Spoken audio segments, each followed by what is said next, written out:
नमस्कार दोस्तों, स्वागत है आप सबका मेरे YouTube channel Indian bull versus bear Hindi में। ये video series the final missing piece में 9वाँ वीडियो है। आज मैं आपके सामने स्टील सेक्टर के बारे में बात करूँगा।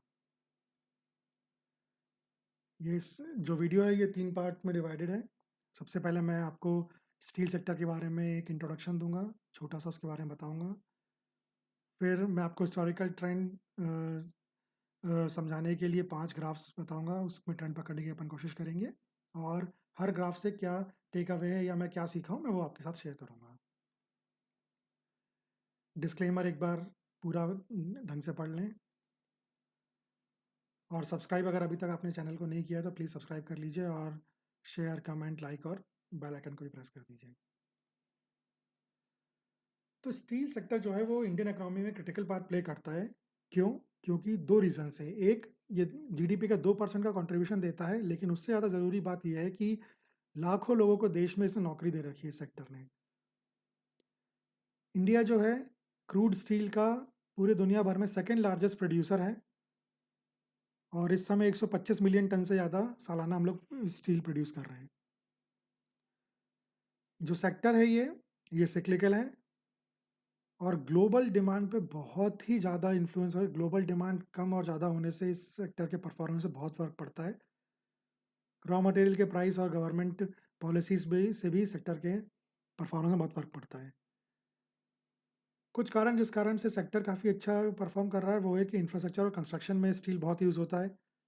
मैन्युफैक्चरिंग में भी स्टील, ऑटो सेक्टर में स्टील बहुत यूज़ होता है और एक्सपोर्ट अपॉर्चुनिटीज़ भी काफ़ी हैं स्टील की। काफ़ी देश हैं जो इंडिया से स्टील को इम्पोर्ट करते हैं। कुछ चुनौतियाँ भी हैं लेकिन जो इस सेक्टर को के सामने है, जैसे कि रॉ मटेरियल की कॉस्ट में अगर ज़रा सा भी ऊपर-नीचे होता है तो इस सेक्टर की कंपनीज़ के प्रॉफिट मार्जिन्स में फ़र्क पड़ता है। ग्लोबल स्टील प्राइसेज़ जो हैं, ख़ास तौर पे चाइना ने जो सस्ता स्टील देती है, उससे एक स्टील के कंपनीज़ में बड़ा फ़र्क पड़ता है और एनवायरनमेंट रेगुलेशंस प्रदूषण वगैरह कम करना होता है, उसके लिए भी उससे भी इस सेक्टर पे फ़र्क पड़ता है। हिस्टोरिकल ट्रेंड देखने के लिए मैं आपके सामने 5 ग्राफ रखूँगा। पहला ग्राफ रहेगा ईयरली रिटर्न्स का ग्राफ। इस ग्राफ में पिछले 10 साल में टॉप 10 कंपनीज़ जो इस सेक्टर की हैं, उनका yearly returns, share price movement का जो ईयरली रिटर्न्स है, उसका ग्राफ देखेंगे। टॉप 10 कंपनीज़ जो सेक्टर की हैं, उसमें से 9 जो हैं वो लार्ज कैप कंपनीज़ हैं और 1 मिड कैप कंपनी है। दूसरा ग्राफ रहेगा ईयरली स्विंग ग्राफ। इस ग्राफ में अपन देखेंगे कि पिछले 10 सालों में हर साल कितने महीने पॉजिटिव रिटर्न्स दिया है इस सेक्टर ने, कितने महीने नेगेटिव रिटर्न्स दिया है। तीसरे ग्राफ में हम देखेंगे monthly returns over last 10 years. इस ग्राफ में क्या होगा कि पिछले 10 सालों में हर महीने वो उस महीने का पिछले 10 सालों में रिटर्न कितना पॉजिटिव रहा, कितनी बार नेगेटिव रिटर्न रहा, कितनी बार मुनाफा रहा, कितनी बार नुकसान वाला सौदा रहा वो। चौथा जो ग्राफ रहेगा वो रहेगा मीन मंथली रिटर्न्स ग्राफ। इसमें मैंने क्या किया है कि हर महीने पिछले 10 साल में मैंने हर महीने पिछले 10 सालों का एवरेज ले लिया या मीन ले लिया और उस औसत को उस औसत से मैंने ग्राफ बना दिया। तो उस जो एवरेज है उसका ग्राफ से पैटर्न पकड़ना बहुत आसान हो जाता है। क्लियरली पैटर्न दिखने लग जाता है कि कौन से ऐसे महीने जिन्होंने जो इस सेक्टर के लिए अच्छे नहीं रहे और कौन से ऐसे महीने जो सेक्टर के लिए अच्छे रहे पिछले 10 साल में। और पाँचवा ग्राफ रहेगा, ये मंथली स्विंग ग्राफ रहेगा। इसमें अपन लोग ये देखेंगे कि पिछले 10 साल में पूरे 12 की 12 महीने हर महीने कितने सालों में हर महीने पॉजिटिव रिटर्न्स दिए हैं 10 सालों में, कितनी बार नेगेटिव नेगेटिव रिटर्न्स।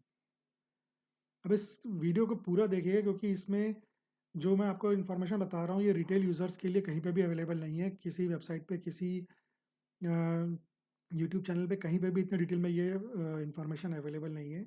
इस इन्फॉर्मेशन के बेसिस पे आप खुद डिसीजन ले सकते हैं कि आपको अगर इस सेक्टर में कहीं पोजीशन बनानी है किसी कंपनी में या अपनी पोजीशन कम करनी है तो कब लेना आपके लिए सबसे ज़्यादा फ़ायदेमंद रहेगा। ठीक है? तो पहला ग्राफ देखते हैं अपन, जो कि है ईयरली रिटर्न्स ग्राफ। ये एक लाइन ग्राफ होता है और इसमें 2 ग्राफ हैं। एक है ये 2 लाइन है, एक ये ब्लू लाइन हो गई और एक ये ऑरेंज लाइन हो गई। ब्लू लाइन ईयरली यानी सालाना रिटर्न का परसेंटेज बताती है और ये जो ऑरेंज लाइन है ये क्यूमुलेटिव रिटर्न परसेंटेज बताती है ईयरली। तो 2015 पे अपन देखें, 2015 इस सेक्टर के लिए ठीक साल रहा। 14.80% का रिटर्न दिया। 2016 में ये रिटर्न करीब करीब दुगना हो गया, 28.88% का रिटर्न दिया है 2016 में। 2017 में तो ज़बरदस्त परफॉर्मेंस है, बहुत ही बढ़िया साल इस सेक्टर के लिए। 96.48% का रिटर्न एक साल में 2017 में। लेकिन जो ऊपर जाता है वो नीचे भी गिरता ही है। सो 2018 इस सेक्टर के लिए काफ़ी ख़राब रहा और -16.23% का रिटर्न 2018 में। फिर 2019 आया, एटलीस्ट जो है रिटर्न पॉजिटिव में आया, लेकिन एक एवरेज रिटर्न 8.09% का एवरेज रिटर्न रहा। लेकिन फिर 2020 आया और इस स्टील सेक्टर के लिए ये साल जो है ये बहुत ही बढ़िया रहा, 66.67% का रिटर्न।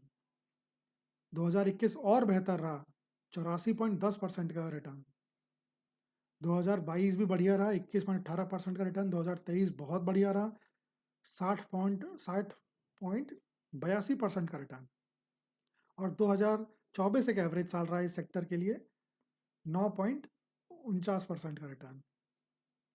क्यूमुलेटिव यानी कि एक तरह से कंपाउंडिंग की, अगर आपने 2015 में पैसा डाल दिया इस सेक्टर में और अभी तक निकाला नहीं, तो 2014 के एंड होने तक वो कितना बढ़ चुका होगा। तो 2017 में 190.70 हो गया होगा, 2022 तक वो 878% और 2024 से खत्म होने तक 1623%। तो क्या समझ में आया इस ग्राफ से कि जो क्यूमुलेटिव रिटर्न यानी कंपाउंडिंग इफेक्ट को आपको समझना है, तो इस सेक्टर से आपको मैं बहुत क्लियरली वो चीज़ समझ में आई कि 10 साल में 1623.40% का रिटर्न, यानी कि 17 गुना से ज़्यादा का रिटर्न दिया 10 साल में। किसी ने जिसने 2015 में इसमें इन्वेस्ट किया, पैसा लगा के छोड़ दिया और निकाला नहीं, उसका पैसा 2024 के एंड तक जो है करीब करीब 17 गुना से भी ज़्यादा हो गया वो। तो बहुत ही ज़बरदस्त रिटर्न पिछले 10 सालों में सेक्टर ने दिए, बहुत ही ज़बरदस्त। ठीक है, अगले ग्राफ पे चलते हैं। ये है ईयरली स्विंग ग्राफ। इस ग्राफ में ये जो हरे कलर का बार है, ये बताता है कि कितने महीनों ने पॉजिटिव रिटर्न दिया है 2015 या हर साल में, और नेगेटिव ग्राफ ये बताता है कि हर साल में कितने महीनों ने नेगेटिव रिटर्न दिए हैं। तो 2015 में केवल 5 महीने पॉजिटिव रिटर्न रहे, 7 महीनों ने नेगेटिव रिटर्न दिया, तो 5 फायदे का सौदा, 7 नुकसान। 2016 में 7 बार फायदा, 5 बार नुकसान। 2017 में 10 महीनों में फ़ायदा रहा और केवल 2 महीनों में नुकसान रहा। तो 2017 जो है लगता है कि काफ़ी अच्छा साल रहा इस सेक्टर के लिए। 2018 में केवल 3 महीनों में फ़ायदा रहा, 9 में नुकसान। 2019 में 7 फ़ायदा, 5 नुकसान। 2020 में 9 फ़ायदा, 2021 में भी 9 बार फ़ायदा 12 महीनों में से। 2022 में 8 बार फ़ायदा, 4 बार नुकसान। 2023 में बहुत बढ़िया रहा, 10 बार फ़ायदा और केवल 2 महीनों में नुकसान रहा। और 2024 भी ठीक रहा, जिसमें 8 महीनों में फ़ायदा और 4 महीनों में नुकसान। 2024 में हमेशा ये ध्यान रखिएगा, इसके 4 महीनों में से सितंबर एंड और बाकी अक्टूबर, नवंबर, दिसंबर, इन 3 महीनों में तो पूरे शेयर मार्केट की वाट लग गई थी। पूरा शेयर मार्केट जो है वो हैवी करेक्शन के दौर से गुजरा था। ठीक है, तो ये रहा। तो इससे क्या समझ में आता है, इससे ये समझ में आता है कि पिछले 10 साल में टॉप 10 कंपनीज का CAGR इस सेक्टर का 32.93 करीब करीब 93 करीब करीब 33% का CAGR। भयानक शानदार CAGR, थोड़ा बहुत भी नहीं, बहुत ही जबरदस्त CAGR। और स्पेशली कि अपन टॉप 10 कंपनीज की बात कर रहे हैं, ये टॉप 10 कंपनीज का 33% का CAGR लास्ट 10 साल में, बहुत ही शानदार। ठीक है, अगले ग्राफ में मूव करते हैं। ये है monthly returns over last 10 years. ये ग्राफ 12 छोटे छोटे ग्राफों को मिला के बना है। अगर आप ये देखिए, ये जनवरी का एक ग्राफ, फरवरी का एक ग्राफ, मार्च का एक ग्राफ, अप्रैल का एक ग्राफ, ऐसे हर महीने का एक एक ग्राफ है।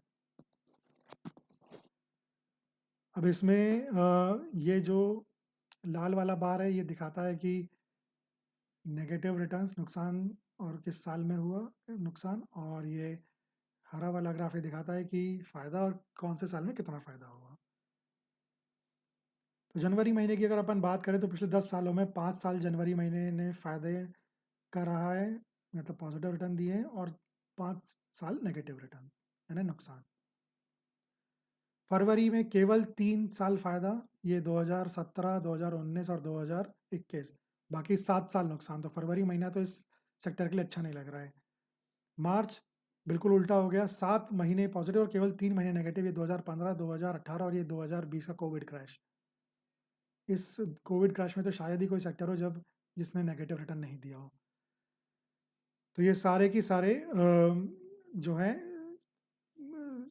3 जो है मतलब ये नेगेटिव महीने रहे, नेगेटिव साल रहे सॉरी, इस महीने के लिए, मार्च के लिए।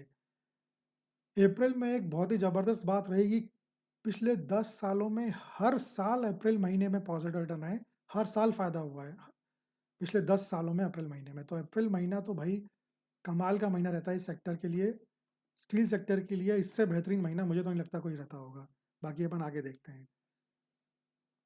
मई में बिल्कुल उल्टा केस है अप्रैल से।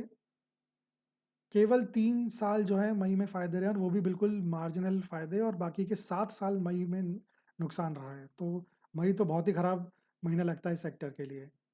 जून में 6 फ़ायदे 4 नुकसान, जुलाई में जो है 8 फ़ायदे और 2 नुकसान, तो जुलाई भी एक अच्छा महीना लग रहा है। अगस्त में 7 फ़ायदे 3 नुकसान, तो अच्छा महीना है। सितंबर में 8 फ़ायदे 2 नुकसान, तो सितंबर भी एक बहुत बढ़िया महीना लग रहा है। अक्टूबर में 7 महीने 7 बार फ़ायदा 7 साल में और 3 साल नुकसान। नवंबर बराबर 5-5 और दिसंबर में 7 फ़ायदे 3 नुकसान।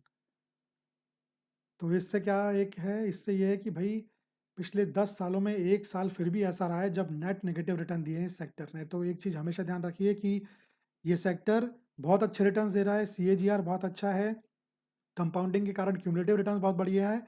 लेकिन फिर भी हो सकता है कि इक्का दुक्का एक आध साल कभी ऐसा आ जाए जब ये सेक्टर एज अ होल पूरा की पूरा नेगेटिव रिटर्न वाला साल दे दे। कुछ महीने नहीं, पूरे साल की बात कर रहा हूँ कि पूरा की पूरा साल जो है नेट नेगेटिव रिटर्न दे दे। तो ये हमेशा ध्यान रखना है इस सेक्टर में। ठीक है, अगले ग्राफ की तरफ चलते हैं। ये है mean monthly graph, mean monthly returns graph. तो इस ग्राफ को देखते समझ में आता है कि कुछ महीनों ने पिछले 10 साल में नेगेटिव रिटर्न दिए, जैसे कि ये जनवरी, फरवरी, मार्च, मई। तो ये 4 महीने क्लियर दिख रहा है कि पिछले 10 साल में इसका जो एवरेज रिटर्न है वो नेगेटिव है। और ख़ास तौर पे इसमें थोड़ा सा मार्च को अपन डिस्काउंट दे सकते हैं। मार्च के महीने में कोविड क्रैश हुआ था और 40% नुकसान हुआ था, और उसके बाद भी 10 साल के एवरेज केवल -0.25% है। तो मार्च फिर भी कंसिडर किया जाता है, लेकिन बाकी के महीने तो बहुत ही नुकसानदायक महीने रहे हैं इस सेक्टर के लिए। एक जो अलग ही चमक रहा है वो है ये अप्रैल। अप्रैल में 9.5% का पिछले 10 साल का एवरेज रिटर्न, पॉजिटिव रिटर्न, फ़ायदा ही फ़ायदा अप्रैल में। उसके अलावा फिर कुछ और अच्छे बाकी सारे महीनों में पॉजिटिव है। कुछ अच्छे महीनों में जुलाई अच्छा, नवंबर अच्छा है, दिसंबर अच्छा है।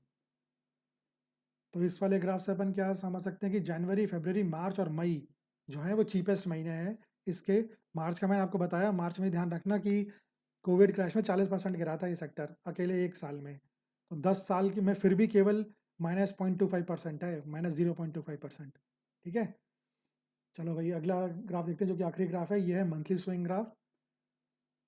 जनवरी ने पिछले 10 सालों में 5 बार पॉजिटिव और 5 बार नेगेटिव रिटर्न दिया है। फरवरी ने केवल 3 बार पॉजिटिव दिया है। मार्च ने 7 बार पॉजिटिव दिया है। अप्रैल तो अपन ने देख ही लिया, 10 की 10 बार पॉजिटिव रिटर्न, 10 की 10 बार फायदे का सौदा।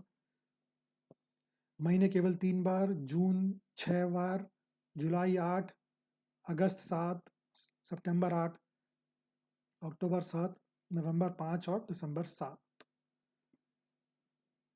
तो इस वाले ग्राफ से अपने को समझ में आता है कि अप्रैल, जुलाई और दिसंबर जो है वो सबसे महंगे महीने हैं इस सेक्टर के लिए, कॉस्टलीस्ट मंथ, सबसे महंगे।